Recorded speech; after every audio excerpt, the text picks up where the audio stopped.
नमस्कार दोस्तों, कैसे हैं आप।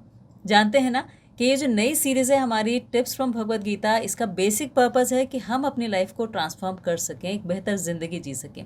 तो उसके लिए क्या एक इम्पॉर्टेंट फैक्टर चाहिए, आइए जानते हैं।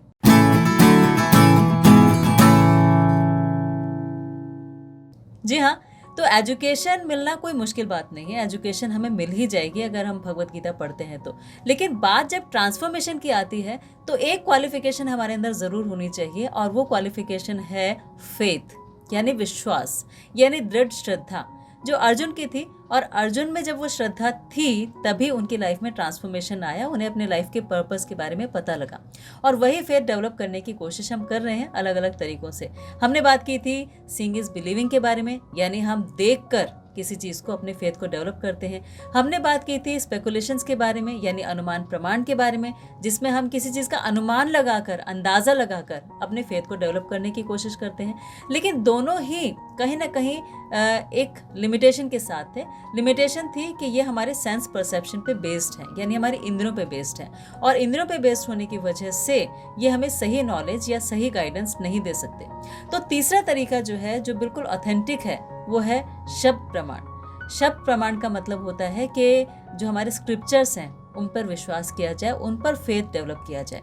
और स्क्रिप्चर्स हमारे सभी हैं। आप बेशक होली बाइबल की बात करते हैं, या फिर कुरान शरीफ की बात करते हैं, या फिर गुरु ग्रंथ साहब की बात करते हैं, या भगवत गीता की बात करते हैं, ये सभी हमें सही गाइडेंस देते हैं। सिर्फ शर्त इतनी है कि हमारा फेथ इनमें स्ट्रांग होना चाहिए, और जो हम फॉलो कर रहे हैं उसमें पूरी ऑनेस्टी, पूरी शिद्दत से, पूरे विश्वास से, पूरी श्रद्धा से उसे फॉलो किया जाए। अब बात करते हैं भगवत गीता के बारे में। तो भगवत गीता जो है वो हमारे फेथ पे डिपेंडेंट है कि उससे हमारे को कितना बेनिफिट होता है, कितना हमें फ़ायदा होता है। और उसके लिए हमें ब्लाइंडली नहीं फॉलो करना चाहिए, हमें उसके पीछे के रीजंस, उसके पीछे के लॉजिक्स भी पता होने चाहिए। अब बात होती है कि अगर ये भगवत गीता स्क्रिप्चर्स का पार्ट है तो कैसे हम मान लें कि ये बिल्कुल सही है। तो बात जब भगवत गीता की हम करते हैं तो भगवत गीता वेदों का निचोड़ कहा जाता है। और वेद आप जानते हैं, वेद का मतलब होता है नॉलेज। और हमारे वेद जो है वो 4 पार्ट्स में डिवाइडेड हैं। वो है सामवेद, यजुर्वेद, अथर्ववेद और ऋग्वेद। और इसके अलावा 108 उपनिषद हैं, 17 पुराण हैं, जो कुल मिला के, और वेदांत सूत्र हैं, जो कुल मिला के वेदों का निर्माण करते हैं, और उन्हीं का निचोड़ भगवत गीता है। वैसे वेदों को पढ़ना थोड़ा मुश्किल है क्योंकि संस्कृत में है और काफ़ी डिटेल्ड है, और एक वेद को पढ़ने के लिए शायद हमें 12 साल लगे। और समझ लीजिए कि 4 वेद पढ़ने हैं तो 48 साल, और उसमें संस्कृत भी सीखनी पड़ेगी। तो इतने सारे वेद पढ़ने के बजाय अगर एक भगवत गीता ठीक से पढ़ ली जाए तो ही लाइफ में इतनी ट्रांसफॉर्मेशन आ जाएगी कि हमें शायद अपने आप को इवॉल्व करने में ज़्यादा वक्त ना लगे। लेकिन वेदों पर विश्वास कैसे किया जाए, तो पहले वेदों को समझते हैं। वेद जो है बेसिकली 3 पार्ट्स में डिवाइडेड है। 3 पार्ट्स में पहला पार्ट होता है कर्म कांड, दूसरा होता है ज्ञान कांड, और तीसरा होता है उपासना कांड। कर्म कांड का मतलब वेदों की फ्लावरी लैंग्वेज, ये उनके लिए है जो बिल्कुल कुछ फॉलो नहीं करते, लेकिन अपने लाइफ को बेटर करने के लिए, उसे बेहतर बनाने के लिए वेदों को फॉलो करना शुरू करते हैं और उसकी फ्लावरी लैंग्वेज से अट्रैक्ट होते हैं। जैसे उस वेदों में बताया गया है कि कैसे आपका बिजनेस फ्लरिश हो सकता है, कैसे आपको अधिक धन मिल सकता है, कैसे आप ज़्यादा अच्छा अपनी ज़िंदगी में उन्नति कर सकते हैं, कैसे आपको संतान प्राप्ति हो सकती है, कैसे अच्छा लाइफ पार्टनर मिल सकता है। ये सारी चीज़ें वेदों में दी गई हैं। तो बहुत सारे लोग इसी से अट्रैक्ट होकर वेदों की तरफ आते हैं, उनका फेथ डेवलप हो जाता है। या कैसे हम इस प्लैनेट को छोड़कर एक हायर प्लैनेट पे जा सकते हैं, ये भी वेदों में बताया गया है। दूसरा होता है ज्ञान कांड, जो कि जो मुनि हैं, ऋषि हैं, वो फॉलो करते हैं, और वो ज्ञान के माध्यम से अपने आप को एलिवेट करने की कोशिश करते हैं। तीसरा तरीका होता है उपासना कांड, जो तीसरा पार्ट है वेदों का। उपासना कांड मतलब कि भक्ति योग, जिसमें कि भगवान के बारे में जानने की कोशिश की जाती है, उनसे प्रेम किया जाता है। और इसके अलावा जो वेद हैं उनके 4 पुरुषार्थ भी हैं। वो पुरुषार्थ हैं धर्म, अर्थ, काम, मोक्ष। यानी वेदों को फॉलो करेंगे तो धर्म हमने फॉलो किया, उससे अर्थ बढ़ा, अर्थ मतलब इकोनॉमिक डेवलपमेंट हुआ, काम मतलब उससे हम अपनी डिज़ायर्स को पूरा कर सकते हैं, और मोक्ष मतलब लास्ट में लिबरेट हो सकते हैं। तो ये वेदों का जो पुरुषार्थ है वो। और उसमें पंचम पुरुषार्थ है जिसे हम कहते हैं संबंध अभिधेय प्रयोजन, यानी प्रयोजन को प्राप्त करना, यानी ईश्वर का प्रेम प्राप्त करना। तो ये वेदों का जो एसेंस है वो है। अब इन्हीं वेदों को पढ़ने में जैसे हमने कहा कि बहुत वक्त लग जाता है, लेकिन अगर भगवत गीता पढ़ते हैं तो वो इसका निचोड़ है। तो वेदों पे विश्वास क्यों किया जाए? क्योंकि अगर निचोड़ पे विश्वास करना है तो वेदों पर विश्वास करना ज़रूरी है।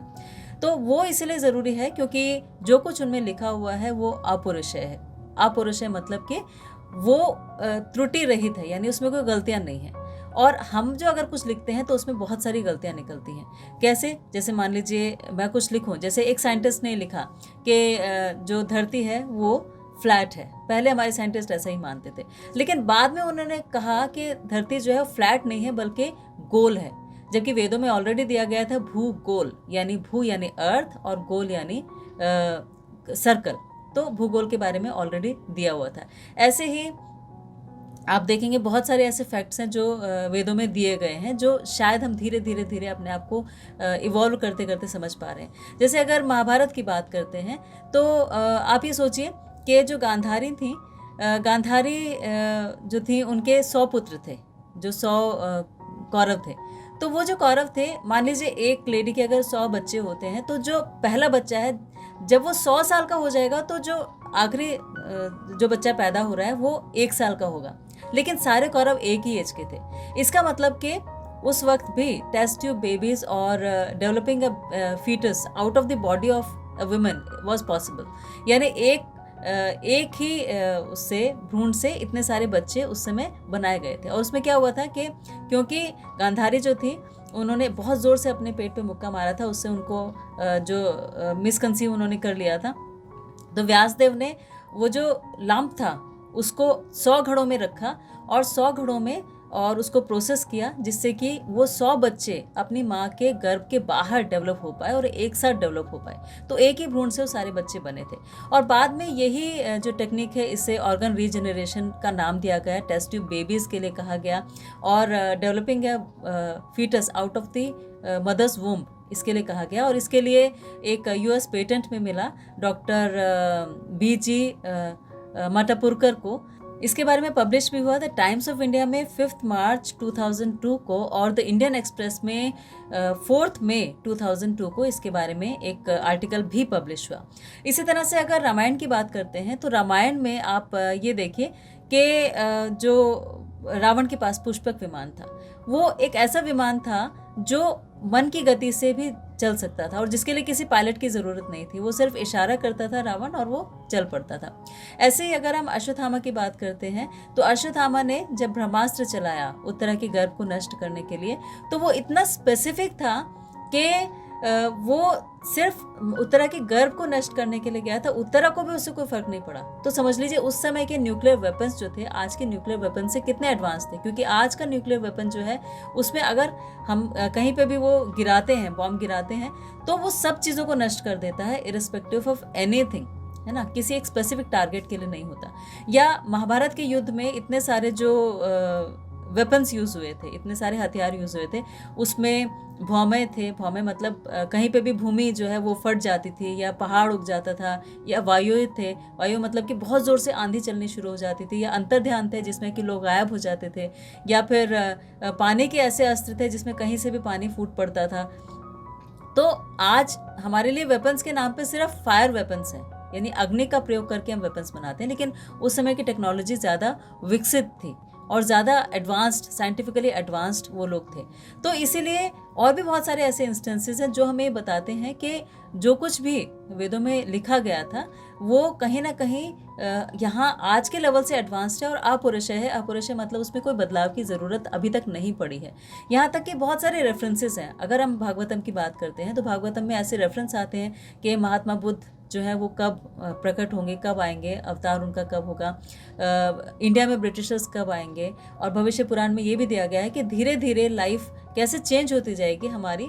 हम मतलब भविष्य पुराण में ये लिखा है और 12th कैंटो में दिया हुआ है भागवतम में कि धीरे धीरे हमारी जो लाइफ है वो ऐसी हो जाएगी कि हम बी हाइव्स की तरह छोटी छोटी जगहों पे रहने लगेंगे। और अगर आप आज देखें तो जो अपार्टमेंट्स हैं जिनमें हम रहते हैं, दूर से अगर देखा जाए तो बी हाइव्स यानी मधुमक्खी के छत्ते के जैसे वो नज़र आते हैं। उसमें ये दिया गया है कि धीरे धीरे ऐसा समय आ जाएगा जब पानी जैसी तुच्छ वस्तु भी बिकने लगेगी। और आज हम देखते हैं कि आज हम एक ब्रांडेड एक बॉटल खरीदते हैं और तब पानी पी पाते हैं, हम कहीं से भी ऐसे ही पानी नहीं पीते हैं। तो बहुत सारी ऐसी चीज़ें हैं जो ये बताती हैं कि जो पास्ट में हो चुका है वो ठीक था, जो आज हो रहा है वो ठीक है, और जो भविष्य में होने वाला है वो भी ठीक होगा। इसलिए अपौरुषेय है, यानी इसमें कोई भी त्रुटि नहीं हो सकती, कोई भी गलती नहीं हो सकती, और उसी का निचोड़ भगवत गीता है।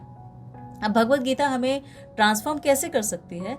वो ऐसे कर सकती है कि जैसे मान लीजिए हम अगर देखें तो भगवत गीता एक बाहरी लड़ाई के लिए नहीं है, बाहरी युद्ध के बारे में कोई बात नहीं करती। उसमें किसी अस्त्र शस्त्र के बारे में बताया नहीं गया है कि इसका उपयोग ऐसे होना चाहिए या ये अस्त्र इस काम आता है, ऐसा कुछ नहीं बताया गया। उसमें हमारे इंटरनल कॉन्फ्लिक्ट्स को डील किया गया है कि कैसे हमारे इंटरनल कॉन्फ्लिक्ट्स हमारे आउटर स्पेस को अफेक्ट करती हैं। इसलिए अगर अंदर के द्वंद्व को खत्म कर देते हैं तो फिर हम बाहर की लड़ाइयाँ आराम से लड़ सकते हैं। दूसरा उसमें बताया गया है कि आर्ट ऑफ सिविलाइज्ड डिबेट क्या होती है ना, कि आप आर्ग्यूमेंट भी करते हैं, आप एक दूसरे के आगे अपना पॉइंट भी रखते हैं, लेकिन बहुत सुलझे तरीके से। जैसे अर्जुन ने अपने पॉइंट्स रखे तो भगवान ने बहुत ध्यान से पेशेंटली सुना, और फिर जब भगवान ने बताया तो अर्जुन ने उनको ठीक से फॉलो किया। तो ये हमें समझ में आता है। इससे हमें ये समझ में आता है कि आर्ट ऑफ लिविंग क्या होती है, यानी अपनी ड्यूटीज़ को पूरा करना क्या होता है, और आर्ट ऑफ लिविंग क्या होती है। जब भीष्म जो है वो अपना शरीर छोड़ रहे थे तो कैसे अपने शरीर को छोड़ना चाहिए ये भी इसमें बताया गया है। तो आर्ट ऑफ लिविंग से आर्ट ऑफ लिविंग की एक जर्नी हमें इसमें समझ में आती है। इसके अलावा भगवत गीता हमें मैनेजमेंट स्किल्स सिखाती है, जैसे कि फर्स्ट चैप्टर में जो रूल्स एंड रेगुलेशंस रखे गए थे कि कैसे कैसे लड़ाई करनी है और क्या रूल्स होने चाहिए, वो सारे के सारे। सोचिए 64 अरब लोग जहाँ पर हों वहाँ पर बिना रूल्स के तो चल ही नहीं सकता। तो मैनेजमेंट स्किल कैसे होने चाहिए, किसको किससे लड़ाई करनी है, कितनी टोटल सेनाएं हैं और युद्ध की क्या कंडीशंस होनी चाहिए, वो सब हमें भगवत गीता से सीखने के लिए मिलता है। लीडरशिप क्वालिटीज़ क्या होती हैं ये हम भगवत गीता से सीख सकते हैं। पेशेंटली लिसनिंग क्या होती है, कि जैसे धृतराष्ट्र की एक ही क्वालिफिकेशन थी कि उन्होंने पहला श्लोक बोला कि धर्म क्षेत्रे कुरुक्षेत्रे समवेता युयुत्सवा मामका पांडवाश्च किम कुर्वत संजय, कि क्या दोनों में चल रहा है, दोनों क्या बात कर रहे हैं। तो हमारे लिसनिंग स्किल्स हमें कितना आगे बढ़ाती हैं ये हमें भगवत गीता से सीखने के लिए मिलता है। ऐसी बहुत सारी और बातें हैं जिनके बारे में हम बात कर सकते हैं, लेकिन अगर आप चाहते हैं कि लाइफ में ट्रांसफॉर्मेशन हो तो भगवत गीता पे फेथ होना बहुत ज़्यादा ज़रूरी है। इसीलिए ये सारे जो वीडियोस हैं इनका पर्पज़ यही है कि आपका फेथ डेवलप हो, ठीक हो। और अगर फिर भी कोई डाउट रह जाता है तो प्लीज़ कमेंट सेक्शन में लिखिए ताकि हम उस डाउट को भी क्लियर कर सकें, और फिर देखें कि भगवत गीता की ऐसी कौन सी प्रैक्टिकल टिप्स हैं जो आज की मॉडर्न लाइफ में हमें हेल्प कर सकती हैं अपनी ज़िंदगी को बेहतर बनाने में।